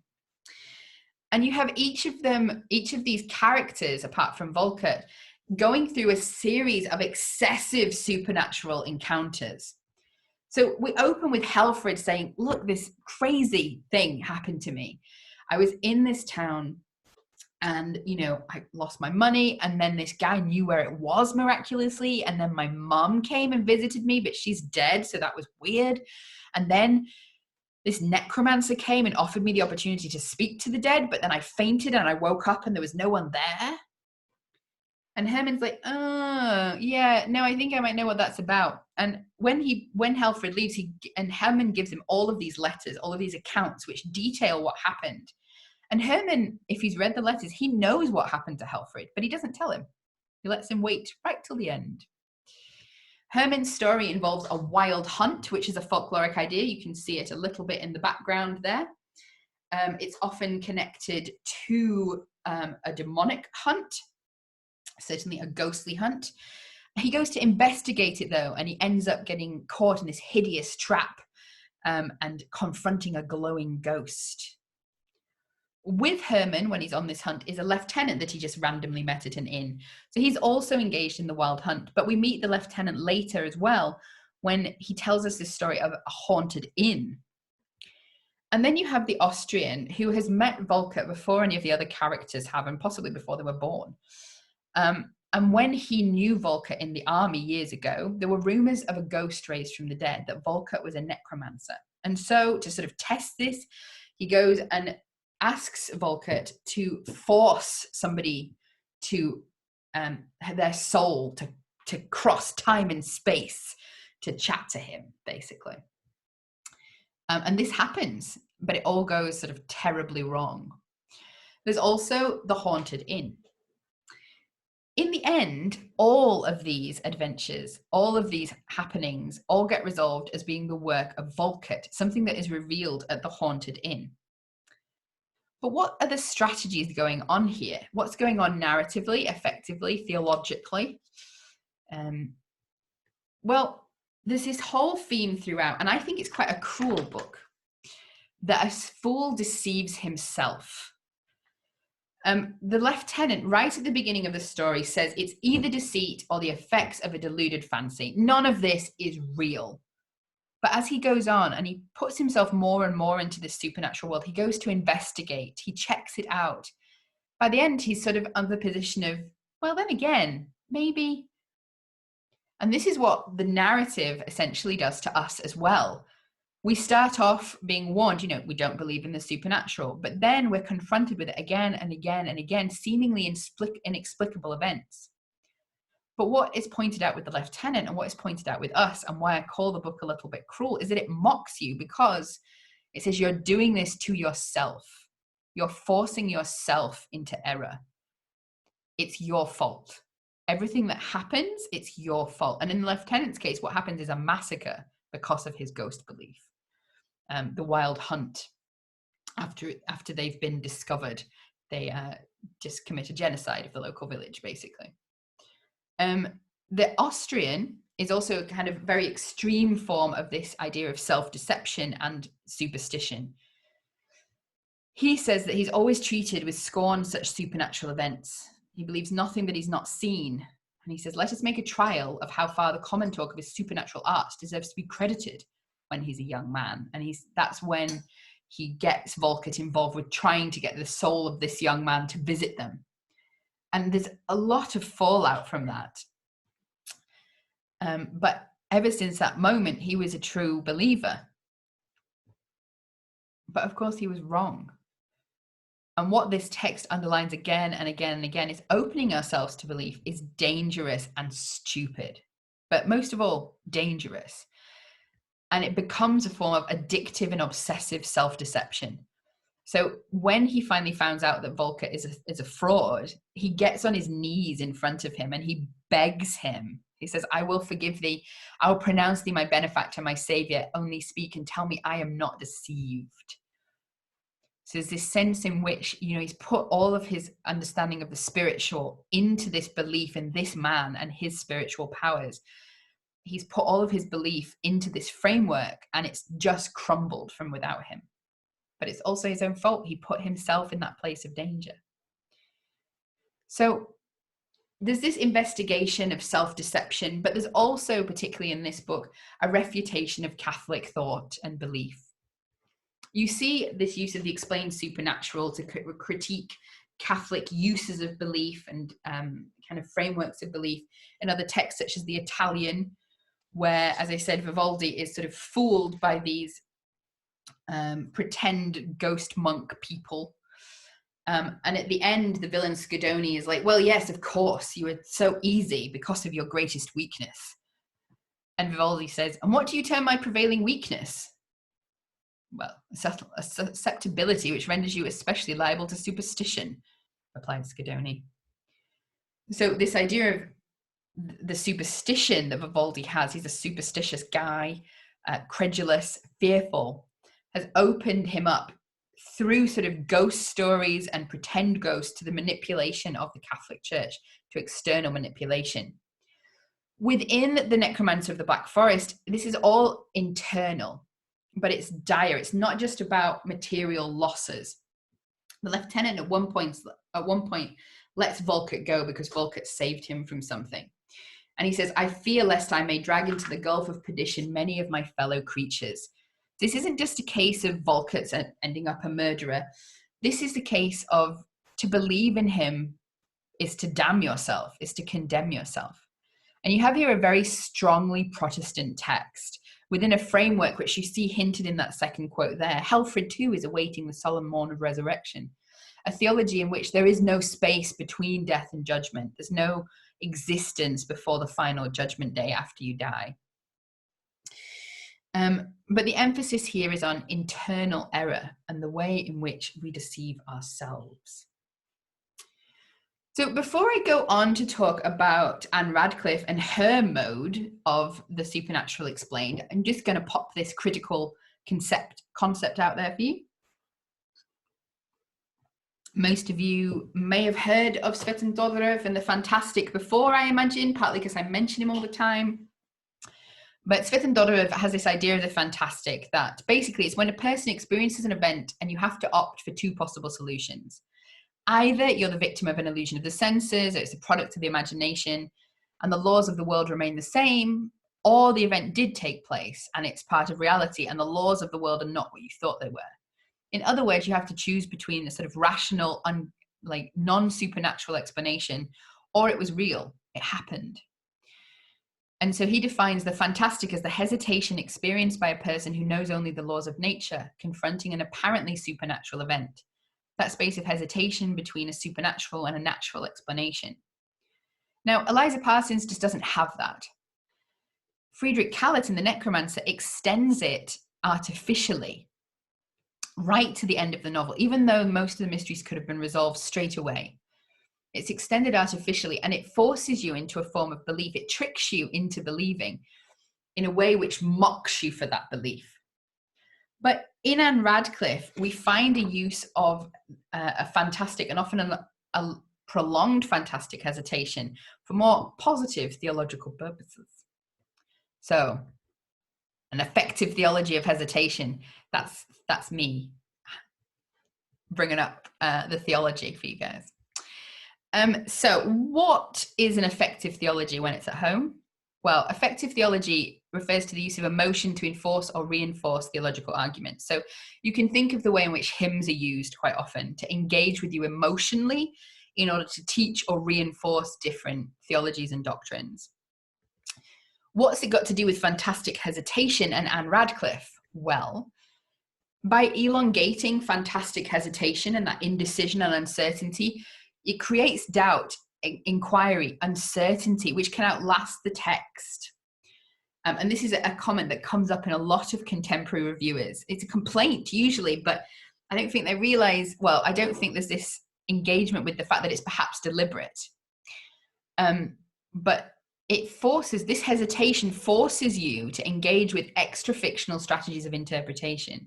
In other words, you're having to use your own understandings in the real world of ghost belief and theologies of the afterlife and the ghostly and the soul and the body in order to try and interpret what's going on. And so she uses this emotional response to that hesitation to engage you with the theology of that hesitation. An example, you cry, please. And I say, but of course, it is my pleasure. So it's a story in 3 parts. And I would say, by the way, that you can talk about this as explained supernatural. I would say that in some cases, Radcliffe doesn't actually resolve her fantastic hesitations. And part of that is because, like, the supernatural is an option in Radcliffe. Like, you'll often have been told there's no supernatural in Radcliffe. There so is supernatural in Radcliffe. There are, like, very clearly supernatural dreams, for example. So there is this possibility of the supernatural, but it's always slightly vague. But a story in 3 parts because there are 3 scenes that are close on each other where there are 3 potentially supernatural encounters. Before all this has started, you have this theological input. Her father, just before dying, has talked to a guy called Lavoisson, and he said, you know, we're not enjoined to believe that disembodied spirits watch over the friends they've loved, but we may innocently hope it. So there's this theological position being taken up here. There's life after death. The soul and body are separate. Personal identity continues after death. And also this idea that there's a space after death and before judgment where you're still watching your loved ones. You can still see them. So bear that theological question in mind. What happens is that Emily goes home and she has these 3 potentially supernatural experiences in a row. First of all, the chair. So she's sitting in her father's study and she sees the chair where he's often sat and she thinks she sees, maybe, is it her father or his shadow? She's not sure, but she puts it out of her mind. She explains it rationally to herself. Then you have, pages later, you have another example, an unidentified noise outside. What could it possibly be? Now, this reveal is much more clearly supernatural explained because it's the dog. But then very soon after, you have another moment of hesitation where her father commanded her to burn his letters, and she's going to do it like a good and obedient idiot daughter. So she is going to burn them, but she sees a little bit of writing on one, and it shows that there's some dark family secret. And she feels terribly guilty about this. And she looks across the room and she sees her father again in the chair. So there's this sense that, again, just in quick succession, one kind of one kind of natural resolution doesn't lead to a rejection of the supernatural. Obviously not. Each circumstance has to be confronted again. And she's going through and taking the reader through as well, this sort of emotional roller coaster of hesitation and doubt and fear and possibility. But this is all really clearly linked, this effective strategy of continual uncertainty, with the theology, because in the middle of these scenes, she has this thought series. She dwells on the state of departed spirits and remembers the conversation above between Saint-Aubert and Lavoisson. So this effective strategy, this narrative strategy, is forcing you to engage effectively and theologically with the question that she is putting in front of you about whether people exist after death.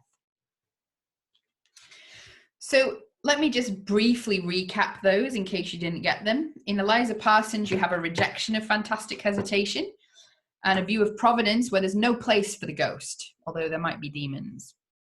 In Friedrich Kallert, you have a falsely extended fantastic hesitation, an emphasis, though, on the danger of belief and even the possibility of belief, a danger of the openness to belief, and the idea that there are theological and as well as material repercussions of ghost belief. In Radcliffe, you have a fantastic hesitation which enforces an effective confrontation with extra-fictional interpretive strategies. Sorry, I feel like that was just lifted straight out of my thesis, but basically causes you to feel emotions which engage you with the questions of, is it real, is it not? And if it is, how is it real? What does it mean? How can it be? And the emphasis is on issues of personal identity after death, the immortality of the soul, and interpretive practice, which I'll go back to. Just before I finish this section, it's worth pointing out that that sort of idea of the fantastic ghost isn't just used for theological purposes in this sense at all. So I'm using briefly an example from a Russian short story called Pikovaya Dama, or The Queen of Spades, by Alexander Pushkin from 1833, very, very famous, which is an example of true hesitation, or a true fantastic novel where the hesitation lasts right to the end, where you never know whether it was real or not. So the story is about German, who is a German, who is, his motto in life is, I will not give up the necessary to gain the superfluous. So he doesn't gamble, he doesn't risk anything. But then he hears about this countess and the fact that she has a secret which she got from the Count of Saint-Germain, if you know that legend. And it's 3 cards that will always win. And so he sets up a plan to sort of seduce Lizaveta, who is the ward of the countess. And he's successful. He gets her to let him into the house. But he doesn't go to her room. He goes to the countess's room and he waits for her to come home. And he threatens her. He also tries to seduce her at one point. And she dies of fright. But she comes back from the dead. Or does she? And she offers him a deal, or does she? That she'll give him the cards if he marries Lizaveta. And she tells him the cards, he promises, and he goes to play. And the first night he wins. The second night he wins. And then the third night, he could swear he'd put the money down on the ace, but he put it down on the Queen of Spades. And he goes mad and ends up in an asylum. But all the way through the story, there's this sense of, was it real? Was it not? Was it ever real? There's loads of different movements away, so you're always switching perspective, so you're never sure if he's seen what he's supposed to have seen or not. And in this case, the fantastic is used to sort of question concepts of reality and our perception, the distance between sanity and insanity. So that's sort of a fairly common use of the fantastic, challenging our conceptions of reality. And just one that I'll add on at the end that I think is a really interesting use of the fantastic is Charles Dickens' use of the conservative fantastic. It's usually used to make you question reality, but Charles Dickens uses it to show that it doesn't matter. So I'm thinking about A Christmas Carol, of course, and there are lots of reasons given that it might not be real. We're told that he could be ill, it could be fatigue, it could be a bad dinner, it could be some disordered senses. All this is before he sees the ghosts, of course. So you have this idea of, well, maybe, now he's seen them, that's all gone away. There's no fantastic left. But The end of the visit is described thus, and you might not be able to see it, but I'll read it out. So, holding up his hands in a last prayer to have his fate reversed, he saw an alteration in the phantom's hood and dress. It shrunk, collapsed, and dwindled down into a bedpost. So once again, this element of the fantastic returns. How are we meant to interpret it? But the thing with the Christmas Carol is it doesn't matter. Whether it was real or not, whether it was distempered or not, it's still had an effect. It's still been used by God, arguably, within the framework of Dickens fiction. But it's still been effective. So the reality of it perhaps doesn't matter. What matters is the importance of, for example, history and memory and faith and conviviality and compassion.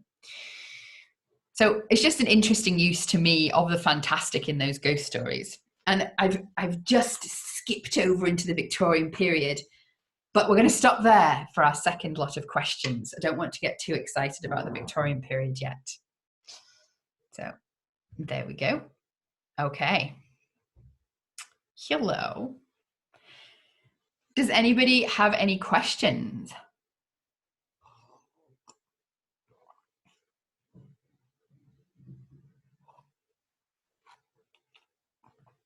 Makes my job so easy.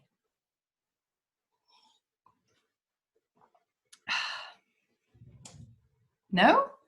Nary 1. The soul sadness. The idea of cursing a family to the 3rd generation is biblical.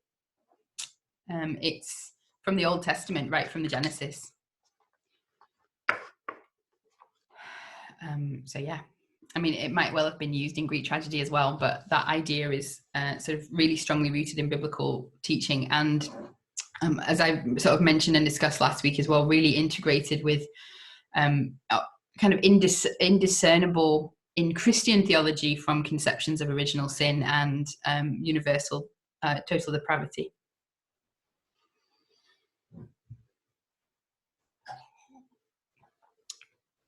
Okay, I'll just go on then, shall I? The last bit I will go on and do, just going off into the 19th century a bit here. Now, many of you know it's not my main area of expertise, so I'm going to be giving you some heads up and then leaving you with some thoughts to leave with. So in the previous section, I've been talking predominantly about this idea of the explained supernatural, this move away from featuring real ghosts. But the Gothic is full of real ghosts.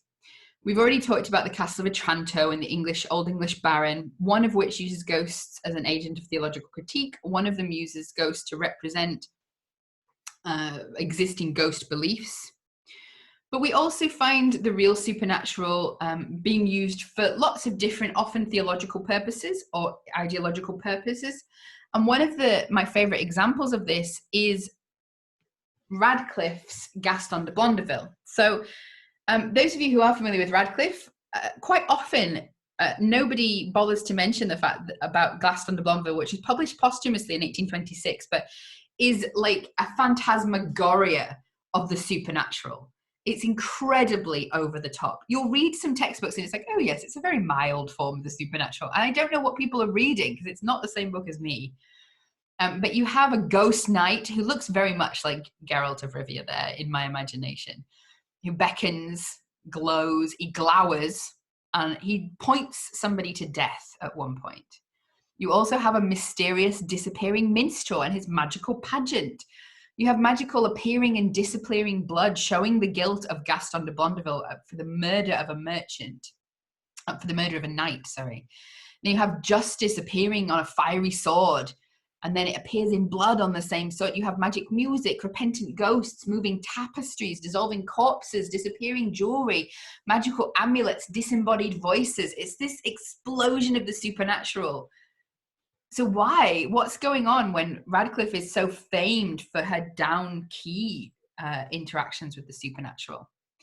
Well, for me, it's really on the same spectrum and the same issues are at stake. For Radcliffe, always, one of the main issues is interpretation. How do you interpret the supernatural? And so in A Sicilian Romance, she gives you a blow-by-blow, basically, of how you should interact with a potential ghost. In Romance of the Forest, she demonstrates how to read a supernatural dream or how to interact with a supernatural dream. But there's always problems of interpretation coming up, the impossibility of fully interpreting. But in this text, it's a really sort of negative view of the supernatural, of miracles, of hauntings as theological tools, saying they're basically completely unstable as signifiers. You can't tell what they mean. There's always this room for interpretation. And the basic setup of the story is that Gaston killed a man, and later his kinsman, a merchant, accuses Gaston and gets himself thrown in prison. And then the ghost starts to give all these signs about Gaston, but every sign that he gives, the merchant is accused of witchcraft. And the merchant is in prison and he's saying, well, how can I win in this court case? Because I'm striking out at a phantom. I don't have an enemy that I can touch and feel. And the phantom is the phantom of sorcery. It's the idea of sorcery itself. There's nothing I can do to defend myself from that. Everything I say, everything I do, everything that happens can be reinterpreted in accordance with the pre-existing beliefs of those seeing it. So there's a scene where there is this court scene and the king comes, but he came here fortified against the evidence to abide by his first opinion. So within this text is this idea of supernatural signs, ghosts, etc. as fundamentally unstable. But Radcliffe does offer us a way out. She points to the idea that we shouldn't just be skeptical because of this. We have to keep our minds open to the importance of possibility, but how can we interpret these signs? Well, in quite a conservative little theological move, she gives us a mouthpiece. The only person capable of interpreting all of the signs is the Archbishop, the sort of the symbol of the established and state church in the text. And he's the one who recognizes the true supernatural. He's also the one who interprets it correctly. He interprets the different manifestations. He notes the spirit, but counts it as an evil spirit rather than just a ghost. An argument that by the end of the text you probably agree with, because there's not much justice in this. There's just sort of revenge and murder going on. He also discredits magic and witchcraft, says that spirits might exist, but magic and witchcraft don't. God's intervention is possible. Spirits might be allowed to return, but he has the key, basically, to what is possible and what is not. So it's quite a conservative move here, I think, from Radcliffe to be like, there's always going to be problems of interpretation, so we have to look to the organized church to tell us what to think. So there you go. After this, there's a real move towards the spectacular ghost. So this is an idea, or a phrasing at least, that E.J. Cleary came up with. I disagree with some of her timings, but it's a useful framework to think about how ghosts are changing. So she says that, you find ghosts that the question is all about belief and what's happening. You find ghosts then that are all about affect. So it's all about the emotion that's caused. They're sort of poetic ghosts, and it's all about tragedy or sadness or fear or despair. And then there are spectacular ghosts that are all about the spectacle, the frisson of excitement. And a text that I find useful in differentiating between these is Mary Shelley's On Ghosts in 1824. It's a very short text. You can find it online very easily. And Mary Shelley talks about three different ghost sort of types of narrative. She doesn't frame it like that, but she goes through three different types. The first is her own. And it's quite a beautiful piece of prose, I always think. But she says, I never saw a ghost except once in a dream. And it's this passage which speaks about grief and love and fear, but also this sense that there is something unknown. There's something that continues. Science has taken away a lot of the wonder, but there's stuff that escapes that erasure. There's an existence beyond this one, perhaps. And so here you have an example of this engagement with ghost belief, a questioning, perhaps a quasi-skeptical, hopeful, despairing questioning. She then goes on to give two eyewitness testimonies. One is about a man whose friend committed suicide and he kept seeing that friend again and again in the same position. The other is about a man whose friend died, and he kept waking up with that friend stroking his face lovingly.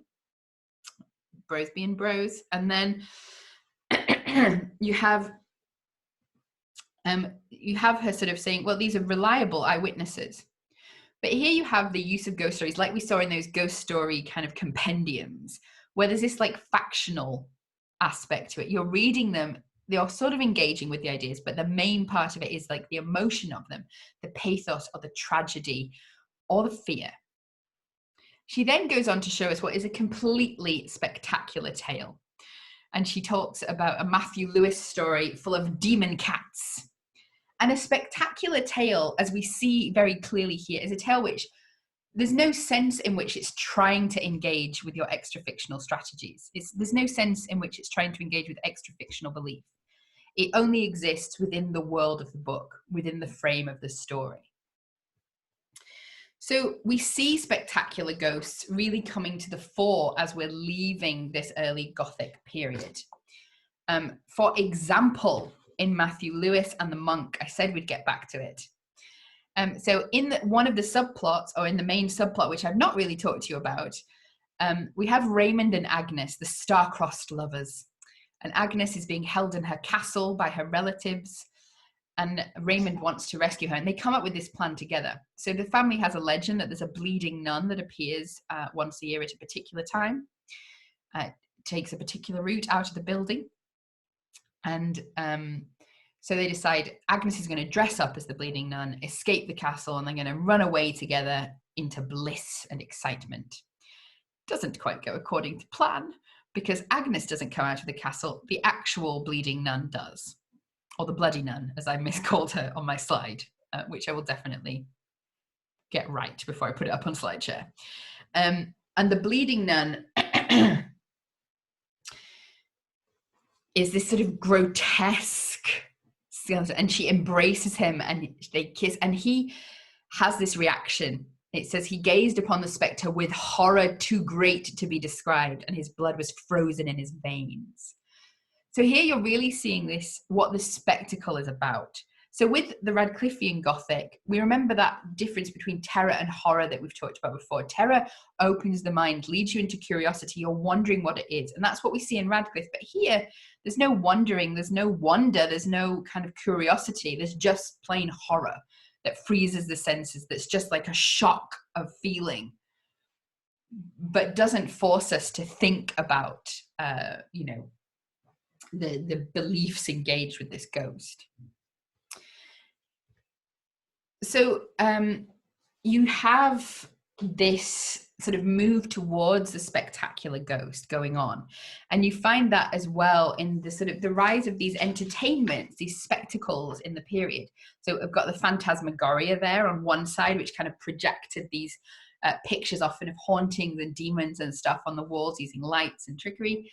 Well, not trickery. Then you also have this proliferation of Gothic drama and ghosts on the stage, often many more than there were in the book. So the Fountainville Forest is an adaptation of the Romance of the Forest by Anne Radcliffe, and a ghost is just added. Why not? Matthew Lewis, the Castle Spectre, one of the most famous, and Charles Matcher in Bertram or the Castle of Aldebaran. These are just examples. There are many, many examples. And sort of key features of these shows were often their ghosts and the stage trickery involved. So I think as well you can connect this spectacular ghost to the rise again of the ghost story, which really came to the fore in the Victorian period. Now, it's often connected, of course, with Dickens' work, and particularly his publication of Household Words, the Christmas editions, his own Christmas stories, and this revival of the Christmas tradition of reading ghost stories. But you have this massive proliferation in the 19th century of ghost story publication. It becomes one of the principal modes of the Gothic in the period, with so many writers that you will know of. Poe, obviously, but Elizabeth Gaskell, Henry James, Vernon Lee, Sheridan Le Fanu, Margaret Oliphant, so many. And these ghost stories are, to some extent, taking part in this kind of spectacular sentiment, because they're a form, an increasingly widespread form of entertainment. It's the ghost story itself that's the entertainment. It's not a novel with a ghost story in it. It's the ghost story itself. But let's always be careful. I don't want to slip into the mistake of making you think that, oh, okay, the 19th century was about getting secular and losing faith and getting distance from beliefs. No. In the same way, you have a complete melting and a mixing pot, and you've got to sort of factor in these changes in the framework of belief and the paradigms that were available for understanding the supernatural.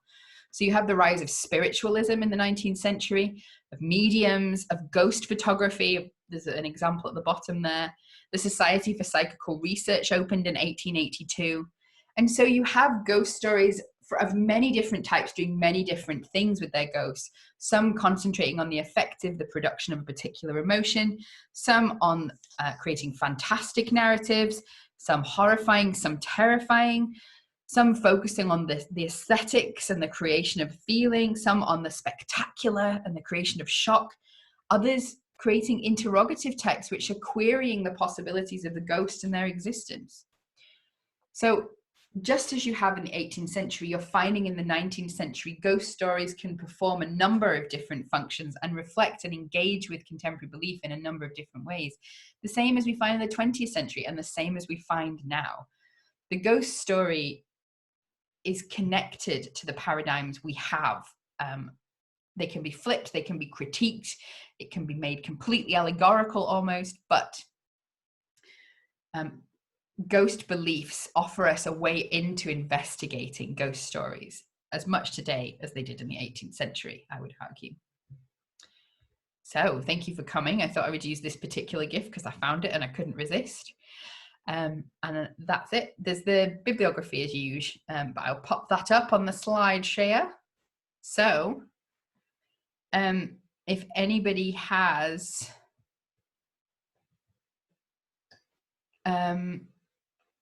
a question. So from Thea, yes, basically that's kind of my point, is that you get this renewal of the question, so it does become cumulative. And I think you do get to this point where you're left not able to turn away from the fact that maybe it was his ghost. I think reading those, particularly because the third example, it like emphasizes very much this kind of language of modality. So like, it may have been this, it might have been that. So I think, yeah. No worries, Helen. Thank you very much for coming. If you do need to go, do feel free. Let me see if I can do it again. I can pop my Ko-fi link just in case. The fantastic, I think it definitely depends. Do feel free to leave, and thank you very much for coming. I know I've run over by a minute or so. But yes, I think it really depends on the text, but you quite often find this sense of those texts which are truly about fantastic hesitation, are truly fantastic texts and don't resolve the mystery. Often by the end of them, the protagonist has fallen into madness, for example, or has completely lost his grip on reality. So you find that a lot in Russian texts, things like the story that I read this week, Schloss, where he just completely loses track of what's real. Pushkin's Spikovaya Dama, of course, the Sylphida, things like the, what's his name? The Maupassant, the Hola, that kind of story as well. Yeah. Yes. Any more questions? Do feel free at this point, if you want to, you can pop your microphone on and ask a question if you prefer that way.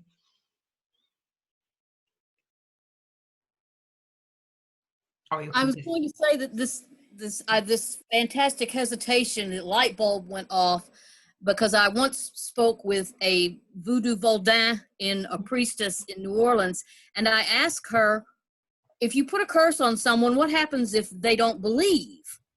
And she said, it doesn't matter what they believe, it matters what I can make them believe. Mm-hmm. And it suddenly came to me, that's what she was talking about, this idea of fantastic hesitation. The longer she could do things to make them think something was going on, the more likely they were to begin to believe in the curse. Yeah. I mean, that makes it makes sense to me. Like the more you hold somebody in doubt, the more they will move towards belief, I think. if you're keeping them constantly like between the two things. I mean, I love fantastic literature. I think it's one of my favorite modes. I really, really enjoy it. And I love that the sort of the way it works, because it forces you to sort of engage with it in a way that perhaps you don't when it, you're just, when it's all confined to the fictional world really clearly. It draws you in, and you want to hang on to that idea of, okay, it's not real, it's not real, it's not real, but it's like the mafia. You try to get out and it pulls you back in. Definitely. I mean, that's sort of one of the things with Stoss that I read this week. Like it starts to become a question of like what's real about human relationships as well, and it forces you into this kind of constant, bye Tilly, thank you, bye everyone that's leaving, forces you into the sort of the questioning and the querying and the debate about those issues as well, which I love. I love the fantastic. I love the Russian fantastic. I keep trying to sell it to people. Go out and get the Russian fantastic, guys. Well, I read the one that you translated, and I'm fascinated by that, and I want to read some more, because that's not something I've read a great deal of. No, I mean, like, Lermontov is a great writer. I love him, and I keep like boosting his signals. He didn't write much because he died quite young in Jewel. Typical Russian writer of the 19th century. Oh, yeah. But yeah, like I think him, Gogol is one of my other favorite like fantastic writers in the 19th century Russia. I love him. Gorgol? Gogol. Yeah. Like super weird ones. The really famous one is The Nose. I don't know if you've read The Nose, but The Nose is like a man who wakes up one day with no nose, and his nose is just wandering around St. Petersburg without him. Fabulous. It's just quite fun. I don't know if I missed anybody's question. I'm very excited that it's been helpful to you, Madalena. If you're writing a ghost story, it's very cool. Oh, it's awesome. This has been wonderful. I'm hoping it was a bit more like accessible, and also obviously Bobby had to leave, but thanks to Bobby for being the hot monk, I got to be old monk again. He was great. I'm playing the old monk every time today. You do. I don't know. All right, I'm off. See you later. So I don't know if anyone else has any questions. If not, I'll just close the chat. But I will thank you very much for coming, and maybe see you next week for vampires. Yeah, most definitely. Ta, everyone. Bye. Thank you.